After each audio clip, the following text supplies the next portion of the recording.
Hello my dear students, आप सभी का स्वागत है एनसीईआरटी की छोटी छोटी बातें सीरीज पर, जहां पर आपको मिलती है एनसीईआरटी की हर एक लाइन की detail explanation, previous year questions plus multiple choice questions के साथ। जी हाँ, अगर आप क्लास 11th में हैं, 12th में हैं या आप एक ड्रॉपर स्टूडेंट हैं जो नीट एग्जाम की प्रिपरेशन कर रहे हैं, तो आप बिल्कुल सही जगह पर आए हैं। जी हाँ, मैं हूँ सरला साहू और आप देख रहे हैं गेट साइंस सरला यूट्यूब चैनल। तो चलिए शुरू करते हैं हमारा आज का लेक्चर। आज हम पढ़ने जा रहे हैं class 11 biology chapter 12 respiration in plant, और आज हम करने वाले हैं 30 plus NEET previous year questions. Yes, यहाँ पे हम सॉल्व करेंगे 10 plus years of the NEET previous year question. यहाँ तक बात समझ में आई? चलो स्टार्ट करते हैं। तो स्टार्ट करने से पहले आपको क्या करना है, आपको जो है अपनी एनसीईआरटी लेकर के बैठनी है और आप अपने पास पेन या फिर पेंसिल रखना है, क्योंकि हम यहाँ पे हाईलाइट करने वाले हैं कि एनसीईआरटी की कौन से पेज से कौन सी लाइन जो है कौन से ईयर में आई हुई है। ठीक है, तो मेक श्योर कीजिए कि आपके पास जो है आपकी एनसीईआरटी होनी चाहिए। चलो, तो सबसे पहले यहाँ पे नीट 2025 का क्वेश्चन है, जो कि क्वेश्चन है कौन से टॉपिक से, एरोबिक रेस्पिरेशन में क्या होता है, इलेक्ट्रॉन ट्रांसपोर्ट सिस्टम। ठीक है, तो वहां से ये क्वेश्चन पूछा गया है। एनसीईआरटी पेज नंबर 160 में आप देख सकते हैं। The complex 2 of mitochondrial electron transport chain is also known as. तो यहाँ पे इलेक्ट्रॉन ट्रांसपोर्ट चेन में हमने डिफरेंट डिफरेंट कितने 5 कॉम्प्लेक्सेस पढ़े थे, उसमें से जो कॉम्प्लेक्स 2 है उसका नाम क्या है, यहाँ पे पूछा जा रहा है। Option A cytochrome C oxidase, B NADH dehydrogenase, cytochrome BC1 and D succinate dehydrogenase. तो कॉम्प्लेक्स 2 का नाम यहाँ पे क्या होता है, सक्सिनेट डिहाइड्रोजिनेज। ओके, चलो एनसीईआरटी पेज 160 में हम इसको फाइंड करते हैं। तो ये जो कॉम्प्लेक्स 2 है इसका नाम आपको टेक्स्ट में तो कहीं पर भी नहीं मिलेगा, ठीक है, पेज नंबर 160 में। लेकिन पेज नंबर 160 में आपका जो है ये इमेज दिया गया है इलेक्ट्रॉन ट्रांसपोर्ट चेन का, सिस्टम का, जहां पे आपको जो है ये कॉम्प्लेक्स 2 है उसका नाम यहाँ पे मिलेगा सक्सिनेट डिहाइड्रोजिनेज। ठीक है, चलो आगे बढ़ते हैं। अब हम यहाँ पे ग्लाइकोलिसिस से रिलेटेड क्या करेंगे, क्वेश्चन करेंगे। नीट 2023 का ये क्वेश्चन है। यहाँ पे एसर्शन या रीजन टाइप ऑफ आपको क्वेश्चन दिए गए हैं। तो एसर्शन क्या कहता है, ATP is use in 2 steps in glycolysis. Yes, 2 step पर ग्लाइकोलिसिस में यहाँ पे एटीपी का यूज होता है, that is true statement. Reason, first ATP is use in converting glucose into glucose 6 phosphate, and second ATP is used in conversion of fructose 6 phosphate into the fructose 1,6 diphosphate, and that is the true statement. Okay, तो यहाँ पे पूछा जा रहा है कि assertion भी यहाँ पे क्या है, करेक्ट है, रीजन भी यहाँ पे करेक्ट है। तो क्या रीजन यहाँ पे करेक्ट एक्सप्लेनेशन है क्या ए का? यस है। ग्लाइकोलिसिस में आपका जो है 2 स्टेप में एटीपी का यहाँ पे क्या होता है, यूज होता है। कौन कौन से वो स्टेप्स हैं, देखो स्टेप नंबर 1, ग्लूकोज से जब ग्लूकोज 6 फॉस्फेट में जब ये कन्वर्ट होता है तब एटीपी का यूज हो रहा है। और यहाँ पे स्टेप नंबर 3, यहाँ पे सेकेंड एटीपी का यूज होता है जब फ्रक्टोज 6 फॉस्फेट को कन्वर्ट होना रहता है फ्रक्टोज 1,6 बिस फॉस्फेट, और ये जो बिस फॉस्फेट है इसको आप डाई फॉस्फेट भी कह सकते हैं। ठीक है, डाई और बिस दोनों का मतलब दो होता है, दो जगह पे यहाँ पे फॉस्फेट ग्रुप अटैच होंगे। यहाँ तक बात समझ में आई? तो देखो यहाँ पे पूछा जा रहा है कि ग्लाइकोलिसिस स्टेप, ग्लाइकोलिसिस में 2 स्टेप पर एटीपी का यूज होता है, क्योंकि यहाँ पे ग्लूकोज 6 फॉस्फेट से, ठीक है, यहाँ पे ग्लूकोज से ग्लूकोज 6 फॉस्फेट में एक बार इसको चेंज होना होता है, ठीक है, एटीपी का वहां पे यूज होता है, और फ्रक्टोज 6 फॉस्फेट से 1,6 डाइफॉस्फेट में कन्वर्ट होता है, वहां पे जो है उसका यूज होता है एटीपी का। तो यहाँ पे एसेशन भी करेक्ट है, रीजन भी करेक्ट है, और रीजन जो है करेक्ट एक्सप्लेनेशन है। तो यहाँ पे पढ़ते हैं option A is true but R is false, तो ये क्या हो जाएगा, wrong. Option B, A is false, तो ये भी क्या हो जाएगा, wrong. C, both assertion and reason are true and R is the correct explanation of A, तो ऑप्शन सी यहाँ पे क्या हो जाएगा, करेक्ट हो जाएगा। ये आपको कहाँ पे मिलेगा, NCERT page number 156। Now next question, conversion of glucose to glucose 6 phosphate, the first irreversible reaction of glycolysis is catalyzed by। तो यहाँ पे जो फर्स्ट रिएक्शन है जहाँ पे ग्लूकोज से ग्लूकोज 6 फॉस्फेट में जो है ये कन्वर्ट होता है, वहां पे कौन सा एंजाइम आता है, ए फॉस्फोफ्रक्टोकाइनेस, बी एल्डोलेस, सी हेक्सोकाइनेस, डी इनोलेस। तो आंसर यहाँ पे क्या होगा, हेक्सोकाइनेस होगा। नीट 2019 का क्वेश्चन है, पेज नंबर 156। ठीक है, तो यहाँ पर मैंने जो है आपको अच्छे से फ्लो चार्ट बना करके दिया है, आपको इसका लिंक, इस वीडियो का लिंक जो है आपको डिस्क्रिप्शन में मिल जाएगा, आप वहां से जा करके देख सकते हैं। तो देखो ग्लूकोज से ग्लूकोज 6 फॉस्फेट यहाँ पे हेक्सोकाइनेस जो है काम आता है, और ये एनसीईआरटी टेक्स्ट में भी मेंशन है। ओके, चलो next question, what is the role of NAD plus in the cellular respiration? It functions as an enzyme. It functions as an electron carrier. It is a nucleotide source for the ATP synthesis. It is the final electron acceptor of the anaerobic respiration. अच्छा, ये NEET 2018 का question है। पूछा जा रहा है कि यहाँ पे NAD प्लस का काम क्या होता है सेलुलर रेस्पिरेशन में। तो NAD प्लस क्या होता है? को एंजाइम होता है, ठीक है, एज अ कोएंजाइम ये काम करता है, और यहाँ पे ये इलेक्ट्रॉन कैरियर का भी क्या करता है? काम करता है। कैसे काम करता है? देखो, जैसे यहाँ पे फॉर एग्जांपल हम ग्लाइकोलिसिस का एग्जांपल लेते हैं, तो ग्लाइकोलिसिस के 6 स्टेप में डिहाइड्रोजिनेस एंजाइम के प्रेजेंस में यहाँ पे ये जो NAD प्लस है वो NADH में क्या होता है? कन्वर्ट होता है। अब वो कैसे कन्वर्ट होता है? जब यहाँ पे ये फॉस्फोग्लिसरेल्डिहाइड है, ठीक है, ये क्या करता है? अपना जो हाइड्रोजन है या इलेक्ट्रॉन है उसको वो यहाँ पे क्या करता है? डोनेट करता है, ठीक है। यहाँ पे इसका मतलब ये PGL का क्या होता है? ऑक्सीडेशन होता है, क्योंकि हाइड्रोजन या फिर इलेक्ट्रॉन का क्या हो रहा है? रिमूवल हो रहा है वहां पे, ठीक है। तो यहाँ पे ये जो है PGL है वो इलेक्ट्रॉन को यहाँ पे क्या करता है? डोनेट करता है, किसको? NAD प्लस को, और वो एक्सेप्ट करके NADH में क्या हो जाता है? यहाँ पे कन्वर्ट हो जाता है। तो आप देख सकते हैं कि यहाँ पे जो है इलेक्ट्रॉन को ये क्या कर रहा है? कैरी करने का काम कर रहा है, ठीक है। तो यहाँ पे आप ऑप्शन बी यहाँ पे करेक्ट हो जाएगा, it functions as an electron carrier. Okay, चलो आगे बढ़ते हैं। क्वेश्चन नंबर 5, ये 2004 का क्वेश्चन है, ठीक है। तो ऐसा नहीं है, तो ये जो क्वेश्चंस है ये ना अच्छे अच्छे क्वेश्चंस है। ये क्वेश्चन जो है आपको दोबारा से पूछे जा सकते हैं, ठीक है, क्योंकि ये एनसीईआरटी से रिलेटेड है, इसीलिए मैं ये सारे क्वेश्चंस को लेकर के आई हूँ। Question number 5, in glycolysis during oxidation electrons are removed by. तो जब ऑक्सीडेशन होता है तो इलेक्ट्रॉन किसके थ्रू रिमूव्ड होता है? एटीपी के through, glyceraldehyde 3 phosphate, NAD plus molecular oxygen.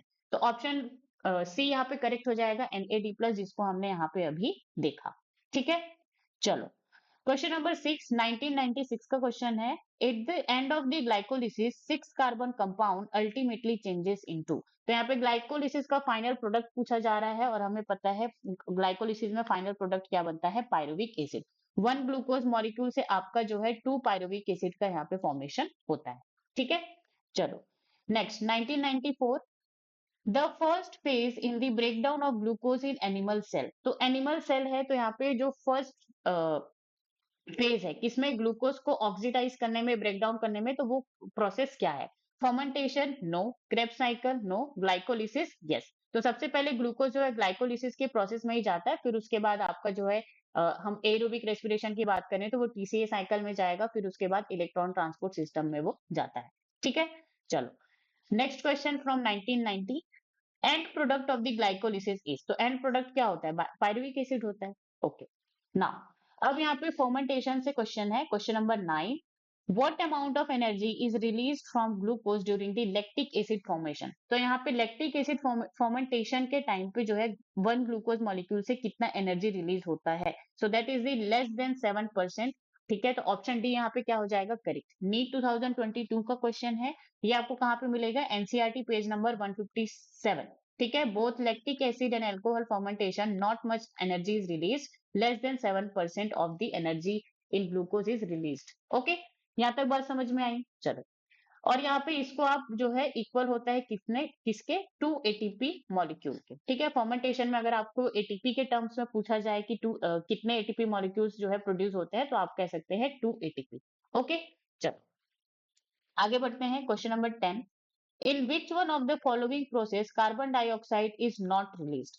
Aerobic respiration in plants, aerobic respiration in animals, alcoholic fermentation, lactate dehydrogenase। तो देखो एल्कोहलिक फर्मेंटेशन में तो आपका जो है इथेनॉल बनता है और कार्बन डाइऑक्साइड बनता है, जैसे कि आप इस इमेज में देख रहे हैं, ओके।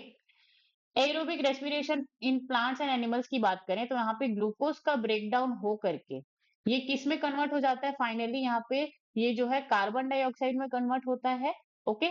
और यहाँ पे H2O का मॉलिक्यूल प्लस यहाँ पे एनर्जी रिलीज होती है, तो ये दोनों में तो कार्बन डाइऑक्साइड यहाँ पे आएगा ही आएगा, ओके, रिलीज होगा। अब यहाँ पे आता है एक लैक्टेट फर्मेंटेशन, मतलब कि लैक्टिक एसिड फर्मेंटेशन। यहाँ पे अगर आप देखें तो यहाँ पे ग्लूकोज से पहले तो ग्लाइकोलिसिस से पायरुविक एसिड में चेंज हो रहा है, फिर उसके बाद ये pyruvic acid lactic acid fermentation के लिए जा रहा है। तो यहाँ पे आप देखो लैक्टिक एसिड फर्मेंटेशन में सिर्फ और सिर्फ लैक्टिक एसिड का ही फॉर्मेशन होता है। ओके, तो इसीलिए यहाँ पे कोई भी कार्बन डाइऑक्साइड नहीं है, तो आंसर क्या हो जाएगा? Option D. Question number 11. The energy releasing metabolic process in which substrate is oxidized without an external electron acceptor is called. तो ऐसा प्रोसेस आपको बताना है जिसमें कोई भी एक्सटर्नल इलेक्ट्रॉन एक्सेप्टर नहीं होता है। So that is going to be the answer or fermentation. ठीक है, फर्मेंटेशन में आपको कोई भी बाहर से इलेक्ट्रॉन एक्सेप्टर कोई भी नहीं आता है। ओके, चलो next question 13. In yeast ferments glucose the products obtain are. तो ईस्ट जो है यहाँ पे ग्लूकोज को फर्मेंट कर रहा है, तो वहां से कौन कौन से प्रोडक्ट आपको देखने को मिलेंगे? तो आंसर आपका क्या हो जाएगा? Ethanol and carbon dioxide. तो ऑप्शन ए यहाँ पे क्या होगा? करेक्ट होगा। इथेनॉल क्या होता है यहाँ पे? CH3 CH2 and OH, that is the ethanol. Methanol यहाँ पे दिया है, तो मिथेनॉल क्या होता है यहाँ पे? CH3OH, यहाँ पे क्या होगा? Methanol, one carbon. ओके, चलो अब हम यहाँ पे आते हैं aerobic respiration. Match the list one and list two. तो लिस्ट वन में यहाँ पे कॉम्प्लेक्स जो इलेक्ट्रॉन ट्रांसपोर्ट सिस्टम का जो कॉम्प्लेक्स है वो दिए गए हैं और यहाँ पे उनके नाम दिए गए हैं। ठीक है, एनसीईआरटी पेज नंबर 160 में आपको देखने को मिलेगा, जहाँ पे ये ईटीएस का कहाँ पे है, जो इमेज है। ठीक है, आप उसमें देखिएगा।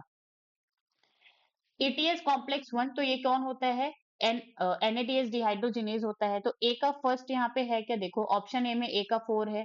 ठीक है, तो हम इसको क्या कर देंगे? हटा देंगे, क्योंकि मुझे कंफर्म है कि ईटीएस में जो कॉम्प्लेक्स वन है उसका नाम क्या है? NADs dehydrogenase. बी में ए का फर्स्ट है, ओके। सी में ए का थर्ड है, मैं इसको रिमूव कर दूंगी। डी में ए का फर्स्ट है। चलो एटीएस कॉम्प्लेक्स टू, तो कॉम्प्लेक्स टू कौन होता है? सक्सिनेट डिहाइड्रोजिनेज होता है। तो यहाँ पे ए का बी का क्या आ जाएगा? 4 आ जाएगा।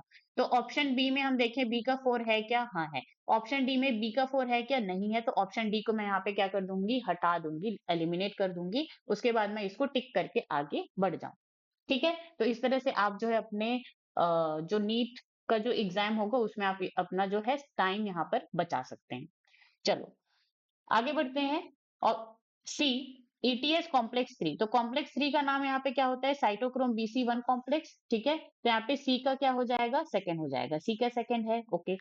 डी क्या है? ईटीएस कॉम्प्लेक्स 4, तो यहाँ पे क्या हो जाएगा? Cytochrome C oxidase. तो डी का यहाँ पे क्या आ जाएगा? थर्ड आ जाएगा। डी का क्या आ गया यहाँ पे? थर्ड। तो ऑप्शन बी यहाँ पे क्या हो जाएगा? करेक्ट। री एग्जाम 2024 का ये क्या है? क्वेश्चन है। Next, which of the following are correct about cellular respiration. तो यहाँ पे सेलुलर रेस्पिरेशन के बारे में स्टेटमेंट दिया गया है, इसमें आपको करेक्ट वन को क्या करना है? सिलेक्ट करना है। जब भी क्वेश्चन में आपका जो है करेक्ट हो, करेक्ट लिखा हो, इनकरेक्ट लिखा हो, ट्रू आपको बताना हो, नॉट ट्रू आपको बताना हो, ठीक है, तो ये सारे जो वर्ड्स है ना, इसको आपको बहुत ज्यादा ध्यान से देखना पड़ता है कि आपको क्या पूछा है, उसके हिसाब से आपको आंसर करना होगा। Okay, Statement A. Cellular respiration is the breaking of carbon-carbon bonds of the complex organic molecule by oxidation. Yes, this is the true. जो भी complex organic मॉलिक्यूल होता है, उसका जो कार्बन कार्बन का जो बॉन्ड होता है उसको ब्रेक करके यहाँ पे एनर्जी का क्या किया जाता है? रिलीज किया जाता है। ठीक है। B. The entire cellular respiration takes place in mitochondria. So that is the wrong statement. ठीक है, सारे के सारे जितने भी रेस्पिरेशन के प्रोसेस हैं वो सभी माइटोकॉन्ड्रिया में होते हैं क्या? नहीं होते। जैसे कि फॉर एग्जांपल ले लो, जो ग्लाइकोलिसिस है वो माइटोकॉन्ड्रिया में होता है क्या? वो तो साइटोप्लाज्म में होता है। ठीक है, साइटोसोल में होता है। तो ये क्या हो जाएगा? रॉन्ग हो जाएगा। C. Fermentation takes place under anaerobic condition in germinating seeds. So yes, that is the true statement, and this statement is from the NCERT. Okay. Statement D. The fate of pyruvate form during glycolysis and depends on the type of the organisms also. तो जो glycolysis process से जो pyruvic acid form होता है, उसका जो fate है, ठीक है, उसका आगे भविष्य क्या होने वाला है, ये डिपेंड करता है किस पे? कि उसमें जो है ऑर्गेनिज्म, वहां पे एक तो डिपेंड करेगा ऑक्सीजन की अवेलेबिलिटी है या नहीं है। ठीक है, एक डिपेंड करेगा कि वो कौन से ऑर्गेनिज्म के अंदर हो रही है। ठीक है, तो ये भी क्या होगा? करेक्ट होगा। ई, water is formed during the respiration as a result of oxygen accepting electron and getting reduced. So that is true. जब जो एरोबिक रेस्पिरेशन होता है उसमें ऑक्सीजन जो है इलेक्ट्रॉन को एक्सेप्ट करके, हाइड्रोजन को एक्सेप्ट करके H2O मॉलिक्यूल का फॉर्मेशन करता है। ठीक है, ये सारी चीजें आपको एक साथ एक जगह पर कहाँ पे मिलेगी? एनसीईआरटी पेज 164 165 में मिलेगी, ठीक है, समरी में मिलेगी। कहाँ पे मिलेगी? समरी में। देखो यहाँ पे हम देखते हैं, तो सबसे पहले जो है ये सेलुलर रेस्पिरेशन वाला जो पार्ट है, ये यहाँ पे ये फर्स्ट स्टेटमेंट हो गया। फिर उसके बाद जो है जैसे यहाँ पे लिखा है कि सेलुलर रेस्पिरेशन सारा का सारा माइटोकॉन्ड्रिया में होता है, तो ऐसा तो नहीं है, ठीक है। यहाँ पे आपको एग्जांपल मिल जाएगा, ग्लाइकोलिसिस यहाँ पे कहाँ पे हो रहा है? साइटोप्लाज्म में हो रहा है, और बाकी जो भी प्रोसेस है उनके भी यहाँ पे लोकेशन लिखे गए हैं, ठीक है। उसके बाद जो है मोस्ट इंपॉर्टेंट स्टेटमेंट कि ये जो फर्मेंटेशन है वो जर्मिनेटिंग सीड्स में भी होता है। ये आपको पूरे चैप्टर में कहीं नहीं मिलेगा, ये आपको सिर्फ और सिर्फ कहाँ पे मिलेगा? समरी में मिलेगा, यहाँ पर, ठीक है। तो ये जो फर्मेंटेशन है takes place under anaerobic condition in many prokaryotes, unicellular eukaryotes, मतलब कि यहाँ पे ये कौन आ जाएगा? ईस्ट और जर्मिनेटिंग सीड में। तो ये मैंने आपको समझाया था कि कैसे जो है जर्मिनेटिंग सीड में फर्मेंटेशन का प्रोसेस होता है। ओके, चलो, तो ये सारे के सारे क्वेश्चंस आपको जो है समरी स्टेटमेंट जो है आपको समरी में देखने को मिलेंगे, और यहाँ पे जो है ये जो स्टेटमेंट बी है वो क्या है? रॉन्ग है। Now choose the correct answer from the option given below. तो एक option A C D E, तो यहाँ पे जो है ए सी डी ई ओनली क्या है? यहाँ पे करेक्ट है। कैसा है? क्या ए सी डी ई? यस, तो ऑप्शन ए हमारा यहाँ पे क्या हो जाएगा? करेक्ट हो जाएगा, ठीक है। तो इसको आप जो है टिक करके आगे बढ़ सकते हैं। और इस क्वेश्चन को सॉल्व करने का क्या तरीका था कि यहाँ पे जो है आपको पता चल गया कि ये जो ऑप्शन बी है ये क्या है? रॉन्ग है, ठीक है। ऑप्शन बी क्या है? रॉन्ग है, ये आपको 100% श्योर है। तो आप इसमें ऑप्शन में देखते कि अच्छा किस जिसमें जिसमें ऑप्शन बी आ रहा होगा उसको मैं यहाँ पे रिमूव कर दूंगी या फिर एलिमिनेट कर दूंगी, ठीक है। तो मैंने यहाँ पे बाकी स्टेटमेंट को तो मैंने पढ़ा नहीं है, लेकिन मुझे ये कंफर्म है कि बी जो है रॉन्ग है। तो मैं ऑप्शन ए में देखूंगी कि इसमें बी नहीं है, तो ये सही हो सकता है। ऑप्शन बी देखेंगे, इसमें बी है, ठीक है, और बी रॉन्ग है और मेरे को करेक्ट स्टेटमेंट पूछा गया है, तो मैं इसको हटा दूंगी। ऑप्शन सी में भी बी है, तो मैं इसको हटा दूंगी। ऑप्शन डी में भी यहाँ पे स्टेटमेंट बी को करेक्ट बताया गया है, तो इसको मैं भी हटा दूंगी, और ऑप्शन ए यहाँ पे क्या हो जाएगा? करेक्ट हो जाएगा, ठीक है। तो एक तो मेथड था कि आप जो है पूरे स्टेटमेंट को पढ़ें, एनालाइज करें, फिर सॉल्व करें। और यहाँ पे आपका जो है एक मेथड था जहां पे आपको ये कंफर्म हो गया कि ये जो स्टेटमेंट है वो रॉन्ग है, इसका मतलब जो है वो क्या होगा? ये आंसर नहीं होगा, तो उसके बेसिस पर भी आप जो है एलिमिनेशन मेथड लगा करके सॉल्व कर सकते हैं, ठीक है। चलो, री एग्जाम 2024 का ये क्वेश्चन है। Next question, match the list one with list two. तो यहाँ पे जो है प्रोसेस के नाम दिए गए हैं, ठीक है, और यहाँ पे जो है उनका लोकेशन दिया गया है। ओके, चलो, सिट्रिक एसिड साइकिल को TCA cycle, try carboxylic acid cycle भी कहा जाता है, और इसी को ही क्रेब्स साइकिल भी कहा जाता है। तो सिट्रिक एसिड साइकिल कहाँ पे होता है? माइटोकॉन्ड्रियल मैट्रिक्स में होता है, ठीक है। तो ए का यहाँ पे क्या हो जाएगा? सेकंड। तो ऑप्शन ए में ए का फर्स्ट है, तो ये क्या हो जाएगा? रॉन्ग। ऑप्शन बी में ए का सेकंड है, ऑप्शन सी में ए का थर्ड है, तो ये क्या हो जाएगा? रॉन्ग। एंड ऑप्शन डी में ए का फोर है, तो ये भी क्या हो जाएगा? रॉन्ग हो जाएगा, ठीक है। तो मैं ऑप्शन बी को टिक करके आगे बढ़ जाऊंगी एग्जाम में, अगर मुझे कंफर्म है तो।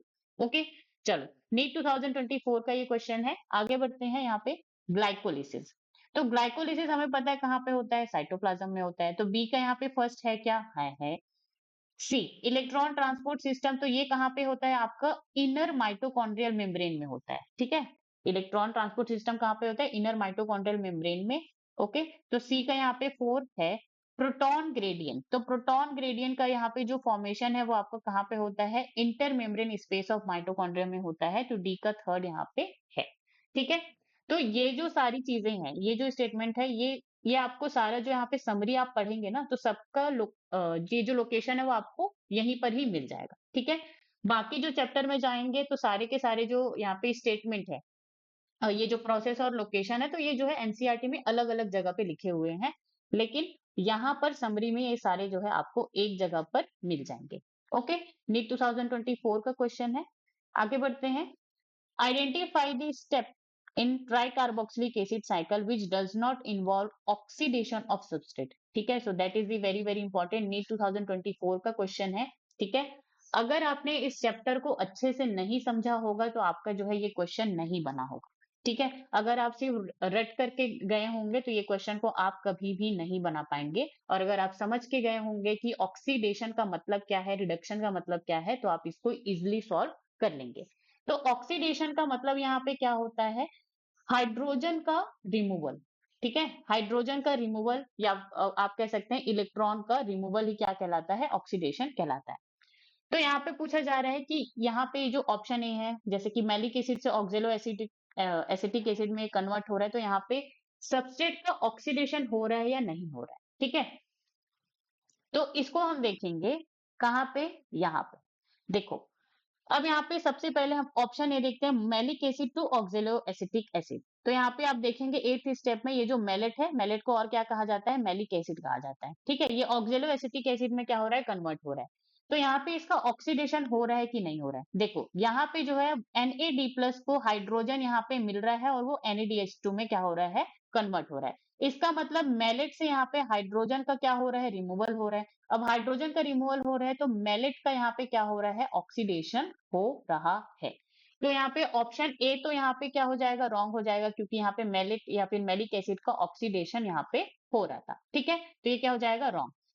Succinic acid to malic acid, option B. तो यहाँ पे हम देखते हैं, यहाँ पे ये क्या है, सक्सिनेट। तो सक्सिनेट को और क्या कहा जाता है, सक्सिनिक एसिड कहा जाता है। और सक्सिनिक एसिड टू यहाँ पे क्या हो रहा है, मैलिक एसिड। तो यहाँ पे डायरेक्ट जो है वन स्टेप को यहाँ पे जो है ब्रेक कर दिया गया है, ठीक है, वहां पे नहीं है। तो यहाँ पे जब ये पूरे के पूरे इसको जो है एक स्टेप में इनको लिया गया है, तो देखो सक्सीनेट से पहले फ्यूमरेट में कन्वर्ट होता है, और जब फ्यूमरेट में कन्वर्ट होता है तो यहाँ पे जो है FAD+ से FADH2 में क्या होता है, कन्वर्ट होता है, ठीक है। इसका मतलब यहाँ पे ये जो FAD+ है उसको हाइड्रोजन कहीं से मिल रहा है, और वो हाइड्रोजन कहाँ से मिल रहा है, सक्सीनेट से। तो सक्सीनेट से यहाँ पे हाइड्रोजन का क्या हो गया, रिमूवल हो गया। इसका मतलब सक्सीनेट का यहाँ पे क्या हो रहा है, ऑक्सीडेशन हो रहा है, ठीक है। तो यहाँ पे oxidation of substrate does not, ठीक है, does not involve oxidation of substrate. तो सबस्ट्रेट का ऑक्सीडेशन नहीं होना चाहिए, लेकिन यहाँ पे सक्सिनिक एसिड का ऑक्सीडेशन हो रहा है। तो ऑप्शन बी भी यहाँ पे क्या हो जाएगा, रॉन्ग हो जाएगा। C, succinyl coenzyme A to succinic acid. अब हम यहाँ पे देखते हैं कि यहाँ पे जो है सक्सिनाइल कोएंजाइम ए है और वो सक्सिनिक एसिड यानी कि सक्सिनेट में क्या हो रहा है, कन्वर्ट हो रहा है, ओके।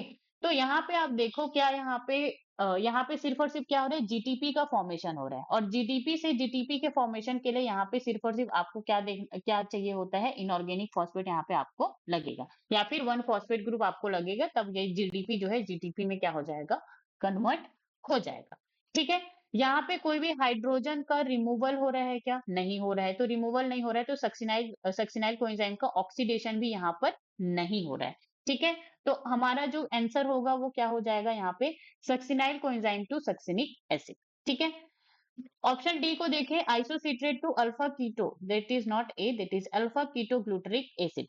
तो यहाँ पे अगर आप देखोगे isocitrate to alpha ketoglutaric acid में भी यहाँ पे NADH2 का फॉर्मेशन हो रहा है, मतलब कि Na+ को हाइड्रोजन जो है आइसोसिट्रेट से मिल रहा है यहाँ पे, ठीक है।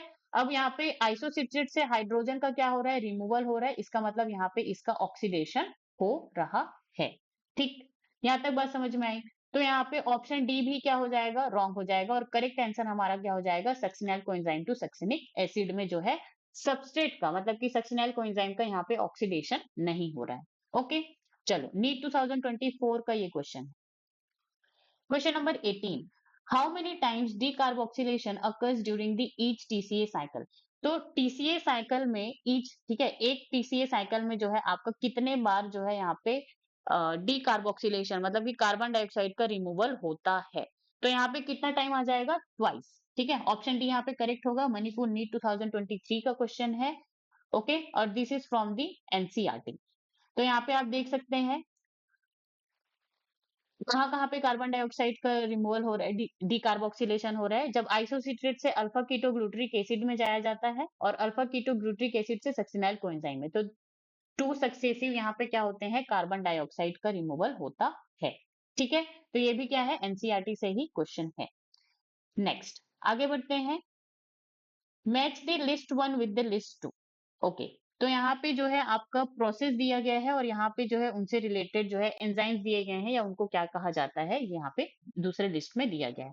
तो सबसे पहले ऑक्सीडेटिव डीकार्बोक्सिलेशन, आपको ये कहाँ पे मिलेगा, 158 एनसीईआरटी पेज में मिलेगा ऑक्सीडेटिव डीकार्बोक्सिलेशन के बारे में। वहां पे लिखा होगा कि यहाँ पे जो है पायरुवेट डिहाइड्रोजिनेज, इसके साथ जो है आपका Mg+2 एंजाइम जो है यहाँ पे इन्वॉल्व होता है, ठीक है। तो ए का यहाँ पे क्या हो जाएगा, सेकंड। ऑप्शन ए का थर्ड, तो ये क्या होगा, रॉन्ग। ऑप्शन बी ए का सेकंड, ओके।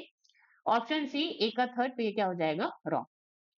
ग्लाइकोलिसिस। तो ग्लाइकोलिसिस में इनमें से इसको क्या कहा जाता है? ईएमपी पाथवे कहा जाता है। ठीक है, इनके जो साइंटिस्ट ने 3 साइंटिस्ट ने इसको डिस्कवर किया था, उनके नाम पे ही इनको ईएमपी पाथ ग्लाइकोलिसिस को ईएमपी पाथवे बोला जाता है। तो बी का यहाँ पे क्या हो जाएगा? 4। तो ऑप्शन बी में बी का 4 है क्या? हाँ है। ऑप्शन डी में बी का 4 है क्या? यस है। तो अभी भी हम इसको एलिमिनेट नहीं करेंगे। ठीक है, ये इसके बारे में, ग्लाइकोलिसिस के बारे में आपको पेज नंबर 155 में मिलेगा। नाउ ऑक्सीडेटिव फॉस्फोराइलेशन आपको ये जो है पेज नंबर 159 में मिलेगा। तो ये जो ऑक्सीडेटिव फॉस्फोराइलेशन है, ये कहाँ पे होता है भैया? ये इलेक्ट्रॉन ट्रांसपोर्ट सिस्टम के थ्रू ही तो होता है। ठीक है, तो यहाँ पे सी का क्या आ जाएगा? थर्ड। तो बी का यहाँ पे सी का थर्ड है और ऑप्शन डी में बी का सी का यहाँ पे फर्स्ट है। तो ऑप्शन डी को मैं यहाँ पे रिमूव कर दूंगी। ठीक है, ऑप्शन बी मेरा करेक्ट आंसर हो जाएगा। ट्राई कार्बोक्सिलिक एसिड साइकिल, तो यहाँ पे जो है आपका सिट्रेट सिंथेज, ये आपको पेज नंबर 158 में मिलेगा कि ट्राई कार्बोक्सिलिक एसिड साइकिल में जो है सिट्रेट सिंथेज जो है फर्स्ट स्टेप में ही वहां पर इन्वॉल्व होता है। ठीक है, नीट 2023 का ये क्या है? क्वेश्चन है।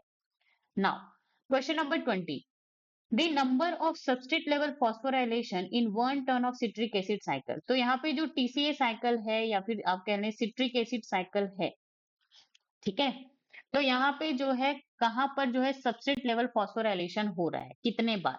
0 टाइम, 1 टाइम, 2 टाइम, 3 टाइम। तो यहाँ पे आंसर क्या होगा? ऑप्शन बी, एक बार यहाँ पे सबस्ट्रेट लेवल फॉर्मेशन होता है। ओके, नीट 2020 का क्वेश्चन है, एनसीईआरटी पेज नंबर 159 में आपको देखने को मिलेगा। अब यहाँ पे देखो, यहाँ पे क्या होता है, पेज नंबर 159 में आप जाएंगे तो यहाँ पे succinyl coenzyme is oxidise to, okay,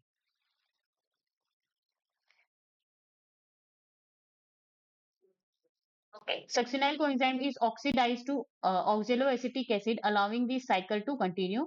During the conversion of succinyl coenzyme A to succinic acid, a molecule of GTP is synthesized. This is the substrate level phosphorylation. तो ये जो क्वेश्चन है ये कहाँ पे आया है? नीट 2020 में आया है। ठीक है, जब सक्सिनाइल कोएंजाइम ए किसमें कन्वर्ट होता है? सक्सिनेट या फिर इसी को आप क्या कह लोगे? सक्सिनिक एसिड कह लोगे। ठीक है, किसके प्रेजेंस में? सक्सिनाइल कोएंजाइम ए सिंथेज के प्रेजेंस में। तो यहाँ पे जीटीपी का जो है फॉर्मेशन होता है, और ये जो जीटीपी मतलब कि यहाँ पे एटीपी आप इसको मान ले, इसका जो फॉर्मेशन होता है that is the substrate level phosphorylation. अब सबस्ट्रेट लेवल फॉस्फोराइलेशन का मतलब यहाँ पे क्या होता है? Direct ATP formation from the substrate. तो सबस्ट्रेट ही आपको जो है, सबस्ट्रेट के ब्रेकडाउन में ही आपको जो है इतना एनर्जी जो है आपको देखने को मिलता है कि वो एटीपी का ही फॉर्मेशन करता है। यहाँ पे कोई भी इलेक्ट्रॉन ट्रांसपोर्ट चेन या इलेक्ट्रॉन ट्रांसपोर्ट सिस्टम का जरूरत नहीं होता, इसीलिए इसको सबस्ट्रेट लेवल फॉस्फोराइलेशन बोला जाता है। यहां तक बात समझ में आई? ओके, तो ये जो क्वेश्चन है ये आपका कहाँ पे पूछा गया है? नीट 2020 में। नाउ आगे बढ़ते हैं, question number 21, page number again 59, 159 से ही क्वेश्चन है। Where is respiratory electron transport system located in plants. तो ये जो ईटीएस है वो आपका जो है कहाँ पे लोकेट होता है? सेल्स में। माइटोकॉन्ड्रियल मैट्रिक्स में? नो। आउटर माइटोकॉन्ड्रियल मेम्ब्रेन में? नो। इनर माइटोकॉन्ड्रियल मेम्ब्रेन में? यस। और इंटर मेम्ब्रेन स्पेस में? नो। नीट 2019 का क्वेश्चन है, उड़ीसा। ठीक है, तो यहाँ पे जो इनर माइटोकॉन्ड्रियल मेम्ब्रेन होते हैं या 59 में आपको देखने को मिलेगा, ये जो इलेक्ट्रॉन ट्रांसपोर्ट सिस्टम है ये सारे के सारे इनर माइटोकॉन्ड्रियल मेम्ब्रेन में आपको जो है यहाँ पे देखने को मिलते हैं। ठीक है, चलो next question, which of these statement is incorrect. तो आपको यहाँ पे इनकरेक्ट जो है सिलेक्ट करना है। Option A, enzyme of TCA cycle are present in mitochondrial matrix. तो that is true. TCA cycle जो है होता कहाँ पे है? मैट्रिक्स में ही तो होता है, तो उसके एंजाइम कहाँ पे प्रेजेंट होंगे? मैट्रिक्स में ही प्रेजेंट होंगे। तो that is the true statement. ठीक है, स्टेटमेंट ट्रू है। Option B, glycolysis occurs in cytosol, that is also a true statement, लेकिन हमको यहाँ पे इनकरेक्ट बताना है। C. Glycolysis operates as long as it is supplied with NAD that can pick up hydrogen atoms. तो यहाँ पे ये ट्रू है, क्योंकि ग्लाइकोलिसिस जो है तभी जो है कंटिन्यू होगा जब यहाँ पे आपको जो है खाली NAD प्लस मिलेगा, ताकि ये जो NAD प्लस है वो किस में कन्वर्ट हो जाए? NADH2 में ये क्या हो? कन्वर्ट हो, इलेक्ट्रॉन को एक्सेप्ट करे। ठीक है, तो ऑप्शन सी यहाँ पे क्या होगा? करेक्ट होगा। Option D, oxidative phosphorylation takes place in outer mitochondrial membrane. तो यहाँ पे ये जो ऑक्सीडेटिव फॉस्फोराइलेशन है कहाँ पे? यहाँ पे इलेक्ट्रॉन ट्रांसपोर्ट सिस्टम की बात हो रही है, वो जो है आउटर माइटोकॉन्ड्रियल मेम्ब्रेन में होती है क्या? नहीं होती है, that is the wrong statement. तो इस क्वेश्चन में जो है करेक्ट क्या हो जाएगा, ऑप्शन डी। तो ये जो ऑक्सीडेटिव फॉस्फोराइलेशन है विच इज ईटीएस से रिलेटेड, ये कहाँ पे होती है, इनर माइटोकॉन्ड्रियल मेम्ब्रेन में होती है। तो आप यहाँ पे लिख लीजिए कि नीट 2018 में भी पूछा गया है और 2019 में भी पूछा गया है, बट यहाँ पे जो लैंग्वेजेस हैं वो क्या है, डिफरेंट है। ओके, चलो आगे बढ़ते हैं। Which statement is wrong for the Krebs cycle? तो क्रेब्स साइकिल के लिए यहाँ पे रॉन्ग क्या है, पेज नंबर 159 में आपको मिलेगा, 2017 का ये क्वेश्चन है। Option A, there is a one point in the cycle where FAD plus is reduce to FADH2, that is the true statement, ठीक है। B, during conversion of succinyl coenzyme A to succinic acid, a molecule of GTP is synthesized. That is also a true statement. The cycle starts with the condensation of acetyl coenzyme A with pyruvic acid to yield citric acid. तो ये क्या हो जाएगा, अगर आप इसको ध्यान से पढ़ेंगे, सो that is the wrong statement, ठीक है। यहाँ पे क्या बोला जा रहा है कि साइकिल स्टार्ट होता है किसको, एसिटाइल कोएंजाइम ए कंडेंस होता है किसके साथ, पायरुविक एसिड के साथ, लेकिन ये क्या है, रॉन्ग है। यहाँ पे जो एसिटाइल कोएंजाइम है वो कंडेंस्ड होता है ऑक्जेलो एसिटिक एसिड के साथ, फिर उसके बाद वो जो है सिट्रिक एसिड का फॉर्मेशन करता है। तो यहाँ पे सी क्या हो जाएगा, रॉन्ग हो जाएगा, ठीक है। और हमको यहाँ पे रॉन्ग ही बताना है, तो ऑप्शन सी यहाँ पे क्या होगा, करेक्ट होगा।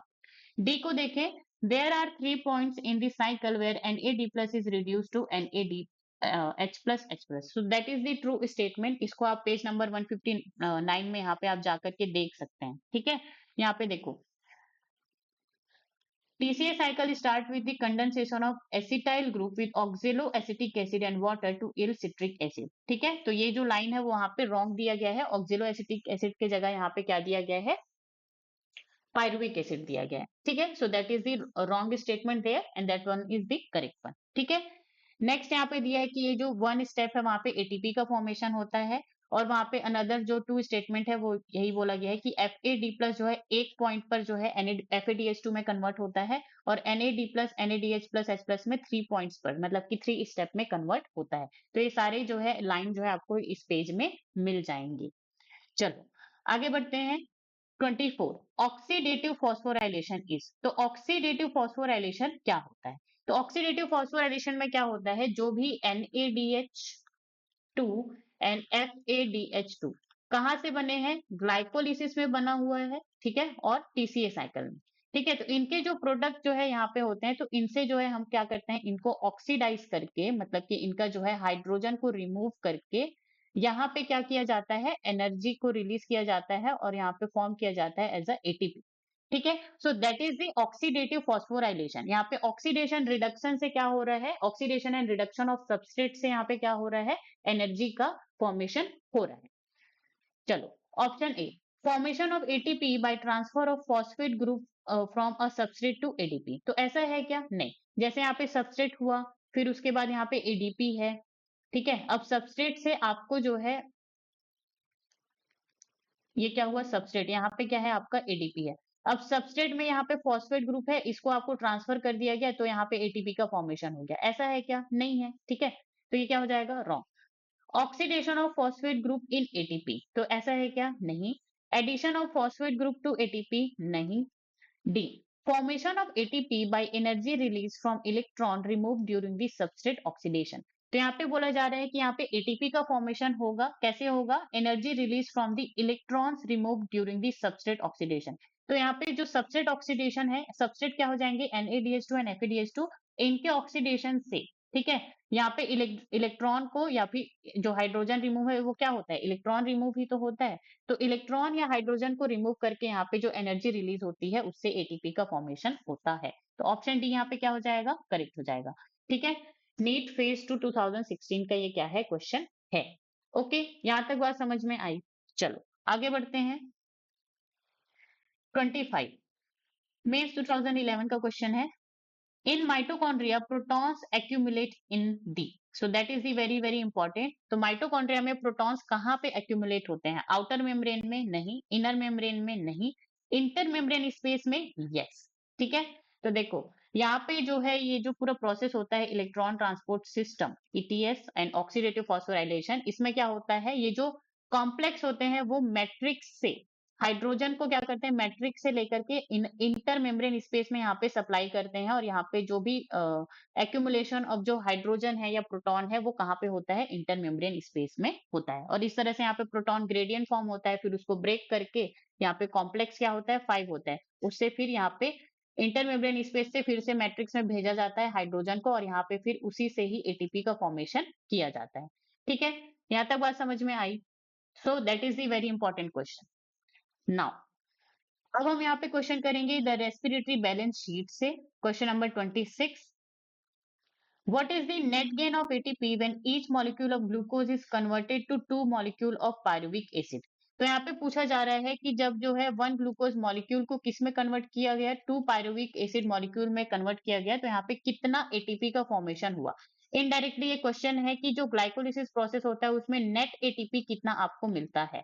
तो नेट एटीपी यहाँ पे कितना मिलता है आपको, 2 एटीपी जो है आपको देखने को मिलता है। नीट 2022 का क्वेश्चन है, एनसीईआरटी पेज 161। ओके, चलो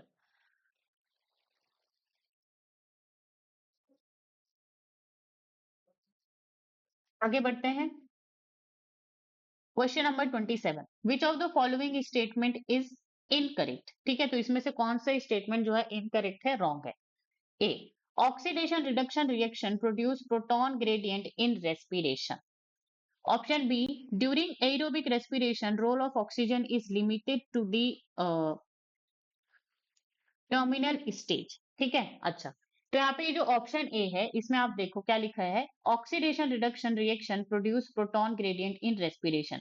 तो यहाँ पे जो है इलेक्ट्रॉन ट्रांसपोर्ट सिस्टम में क्या होता है, NADH2 एंड FADH2, ठीक है, इनसे तो क्या करते हैं, हाइड्रोजन या इलेक्ट्रॉन को रिमूव करते हैं, तो इनका क्या होता है, ऑक्सीडेशन होता है। लेकिन यहाँ पे जो कॉम्प्लेक्सेस होते हैं और इलेक्ट्रॉन कैरियर होते हैं वो क्या करते हैं, इलेक्ट्रॉन को एक्सेप्ट करते हैं, हाइड्रोजन को एक्सेप्ट करते हैं। इसका मतलब वहां पे उनका क्या होता है, रिडक्शन होता है। ठीक है, तो ये जो पूरा इलेक्ट्रॉन ट्रांसपोर्ट वाला जो सिस्टम है इसमें क्या होता है, ऑक्सीडेशन एंड रिडक्शन दोनों होता है, जिससे यहाँ पे क्या होता है, प्रोटॉन ग्रेडियंट यहाँ पे फॉर्मेशन होता है, किसमें, रेस्पिरेशन में। सो that is the correct statement. ठीक है, ये क्या है, करेक्ट स्टेटमेंट है, लेकिन यहाँ पे हमें क्या पूछा गया है, इनकरेक्ट पूछा गया है।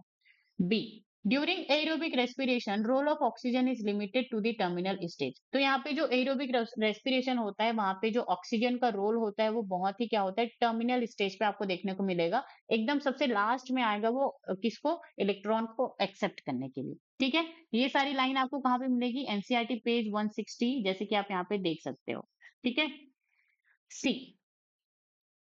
In electron transport chain, one molecule of NADH plus give rise to 2 ATP molecule and one FADH2 give rise to a 3 ATP molecule. So that is the wrong statement. आप यहाँ पे देख सकते हो NADH जो है 3 ATP molecule देता है और 1 FADH2 molecule जो है 2 ATP molecule को produce करता है।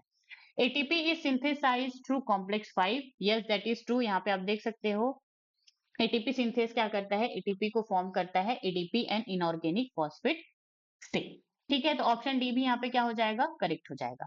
तो यहाँ पे जो option A, B and D है वो सारे के सारे क्या है, करेक्ट है, करेक्ट स्टेटमेंट है, लेकिन यहाँ पे हमको इनकरेक्ट स्टेटमेंट बताना है, तो ये जो सी है वो इनकरेक्ट स्टेटमेंट है, तो करेक्ट आंसर क्या हो जाएगा, सी हो जाएगा।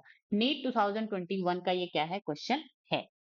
चलो, question number 28, during which stage in the complete oxidation of glucose are the greatest number of ATP molecule formed from the ADP? ठीक है, तो यहाँ पे पूछा जा रहा है, option A glycolysis, Krebs cycle, conversion of pyruvic acid to acetyl coenzyme A and electron transport chain. तो इसमें से कौन से प्रोसेस में सबसे ज्यादा एटीपी का फॉर्मेशन होता है, किससे, एडीपी मॉलिक्यूल से? तो यहाँ पे आपका आंसर क्या होगा, इलेक्ट्रॉन ट्रांसपोर्ट चेन। क्या होगा, इलेक्ट्रॉन ट्रांसपोर्ट चेन, ईटीसी से आपका जो है सबसे ज्यादा यहाँ पे एटीपी का प्रोडक्शन होता है। ठीक है, चलो अब कैसे होता है, देखो ग्लाइकोलिसिस में आपका जो है नेट 2 एटीपी का फॉर्मेशन होता है, और यहाँ पे 2 एन और यहाँ पे 2 जो है NADH का फॉर्मेशन होता है। इसी तरह से यहाँ पे 1 एटीपी का फॉर्मेशन होता है और 8 NADH और 2 FADH2 का फॉर्मेशन होता है, किसमें, क्रेब्स साइकिल में। ठीक है, ये क्रेब्स साइकिल और जो pyruvic acid to acetyl coenzyme में जो कन्वर्ट होगा ना, मैं उसको मिला करके यहाँ पे बता रही हूँ। ओके, लेकिन ये जो इलेक्ट्रॉन ट्रांसपोर्ट चेन है इसमें जो है ये जितने भी 8 NADH एंड FADH2 जो फॉर्मेशन हुआ है उनका ब्रेक डाउन करके बहुत ज्यादा, लगभग यहाँ पे आप मान लो कितने, जैसे कि आप जो है इस इमेज में ही देख सकते हो। देखो यहाँ पे जो इलेक्ट्रॉन ट्रांसपोर्ट सिस्टम है ETC है, तो उसमें जो है टोटल ग्लाइकोलिसिस से लेकर के TCA साइकिल तक 10 NADH का फॉर्मेशन होता है और 2 FADH2 का यहाँ पे फॉर्मेशन होता है। ठीक है, तो यहाँ पे टोटल 30 प्लस 6 ATP, तो 36 ATP का यहाँ पे फॉर्मेशन होता है थ्रू इलेक्ट्रॉन ट्रांसपोर्ट सिस्टम। ठीक है, तो यहाँ पे 36 ATP का यहाँ पे इसका क्या होता है फॉर्मेशन। तो सबसे ज्यादा जो ATP है वो कौन से प्रोसेस में फॉर्म होती है, इलेक्ट्रॉन ट्रांसपोर्ट चेन में होती है। 29. How many ATP molecules are produced by aerobic oxidation of one glucose of molecule? तो यहाँ पे पूछा जा रहा है कि एक ग्लूकोज मॉलिक्यूल के कंप्लीट ऑक्सीडेशन में कितना एटीपी का फॉर्मेशन होता है। तो आंसर यहाँ पे क्या हो जाएगा, 38 एटीपी। ठीक है, इसको हम यहाँ पे देखते हैं। देखिए ये ग्लाइकोलिसिस है। ठीक है, तो ग्लाइकोलिसिस में ग्लूकोज यहाँ पे पायरुविक एसिड में कन्वर्ट होगा, नेट एटीपी 2 एटीपी और 2 NADH फॉर्म होगा। ओके, इसी तरह से यहाँ पे पायरुविक एसिड जो है ऑक्सीडेटिव कार्बोक्सिलेशन में जाएगा और TCA साइकिल में जाएगा। तो इन दोनों से आपका जो है यहाँ पे 6 carbon dioxide, 8 NADH2, 2 FADH2 and 2 ATP का क्या होता है, फॉर्मेशन होता है। ओके, अब देखो यहाँ पे जो है इलेक्ट्रॉन ट्रांसपोर्ट सिस्टम में एक NADH से आपका 3 ATP मॉलिक्यूल जनरेट होता है और 1 FADH2 से 2 ATP मॉलिक्यूल का जनरेशन यहाँ पे होता है। तो टोटल यहाँ पे ग्लाइकोलिसिस से TCA साइकिल तक कितने 2 प्लस 8 10 NADH है और यहाँ पे 2 FADH2 है। ठीक है, तो 10 NADH है तो उससे जो है 30 ATP यहाँ पे 10 इंटू 3 ATP आपको कैलकुलेट करेंगे तो 30 ATP और 2 FADH2 से 6 ATP, तो टोटल यहाँ पे कितना हुआ 36। ठीक है, अब यहाँ पे ग्लाइकोलिसिस प्रोसेस में 2 ATP का फॉर्मेशन हुआ है और TCA में फिर से 2 ATP, तो 2 प्लस 2 यहाँ पे कितने हो गए 4 ATP। तो टोटल यहाँ पे कितना एरोबिक रेस्पिरेशन में आपको 30 ATP का जो है 30 ATP का जो है फॉर्मेशन यहाँ पे होता है। ठीक है, so that is the very very important. Now question number 30, net gain of ATP molecule during aerobic respiration. तो ये जो क्वेश्चन है वो आप खुद सॉल्व कर सकते हैं। Okay, question number 31, when one molecule of ATP is disintegrated what amount of energy is liberated? तो यहाँ पे पूछा जा रहा है कि कैसे, जैसे जो यहाँ पे सेल है उसको यहाँ पे एनर्जी की नीड है। ठीक है, एनर्जी की नीड है तो यहाँ पे क्या है, यहाँ पे जो है ATP होता है। अब एटीपी को यहाँ पे ब्रेक डाउन किया जाएगा, क्या किया जाएगा, एटीपी को ब्रेक डाउन किया जाएगा और वहां पे जो है एनर्जी जो रिलीज होगी उसको जो है सेल क्या करेगा, अपने जो भी सेलुलर एक्टिविटीज है उसमें वो यूज करेगा। तो यहाँ पे पूछा जा रहा है कि ये जो एटीपी है उससे ब्रेक डाउन से कितनी एनर्जी रिलीज होती है। तो ये जो है फैक्ट वाला क्वेश्चन है, फैक्ट बेस्ड क्वेश्चन है। तो यहाँ पे जो है ऑप्शन सी क्या हो जाएगा, करेक्ट हो जाएगा। 7 किलो कैलोरी जो है आपका यहाँ पे एनर्जी जो है रिलीज होती है। ठीक है, लिबरेट होती है। Now question number 32, the ultimate respiratory substrate yielding maximum number of ATP molecule is glycogen, ketogenic amino acid, glucose, amylose. तो यहाँ पे रेस्पिरेटरी सबस्ट्रेट दिया गया है, पूछा गया है कि कौन से रेस्पिरेटरी सबस्ट्रेट के ऑक्सीडेशन से maximum number of ATP molecule आपका जनरेट हो सकता है।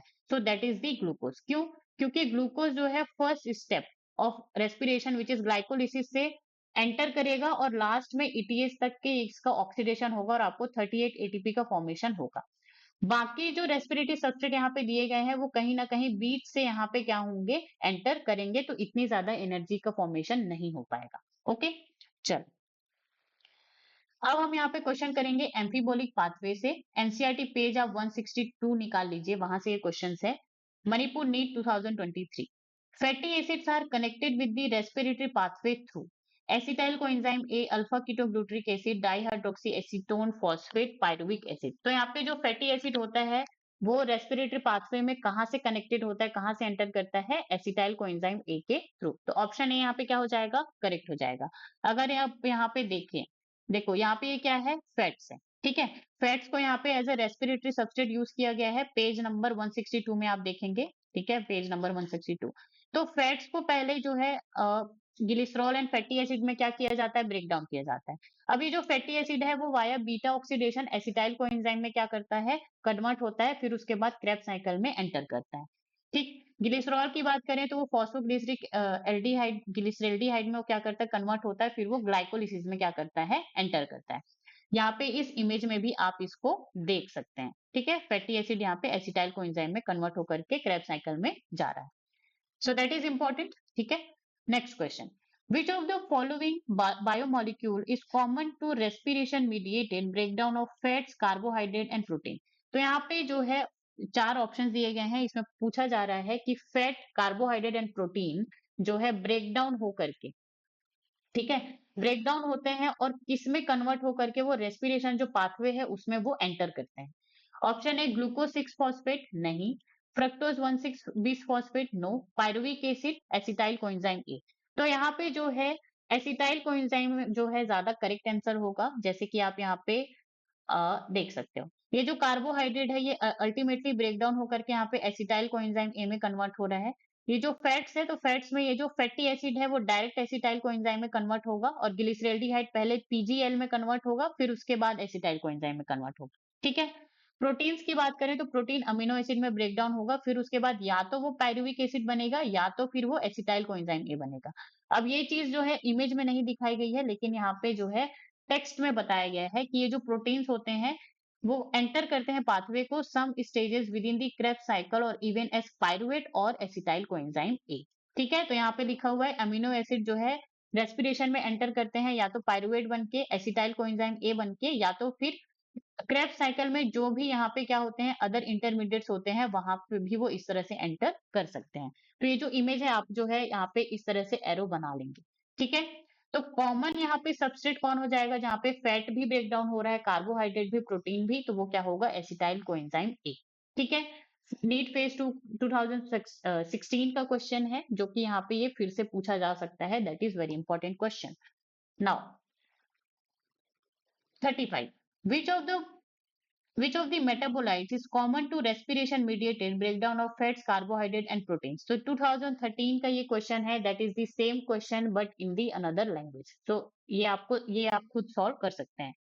36, aerobic respiratory pathway is appropriately termed parabolic, एम्फीबोलिक, anabolic, catabolic. तो यहाँ पे जो एरोबिक रेस्पिरेटरी पाथवे होता है वो कैसा होता है एम्फीबोलिक। एम्फीबोलिक का मतलब यहाँ पे कैटाबोलिज्म भी होता है प्लस एनाबोलिज्म भी होता है। तो ऑप्शन बी यहाँ पे क्या हो जाएगा करेक्ट हो जाएगा। चलो question number 37, respiratory question, value of tripalmitin is NEET 2019 का क्वेश्चन है, पेज नंबर 164। तो यहाँ पे जो है ट्राइपामिटीन क्या होता है फैट होता है और फैट का जो आरक्यू होता है रेस्पिरेटरी जो क्वेश्चन होता है वो लेस देन 1 जो है आता है और वो कितना होता है 0.7 फॉर द ट्राइपामिटीन। तो यहाँ पे सी क्या हो जाएगा करेक्ट आंसर हो जाएगा, जैसे कि आप यहाँ पे देख सकते हो एनसीईआरटी पेज नंबर में फैट यहाँ पे क्या है ट्राइपामिटीन है, ठीक है।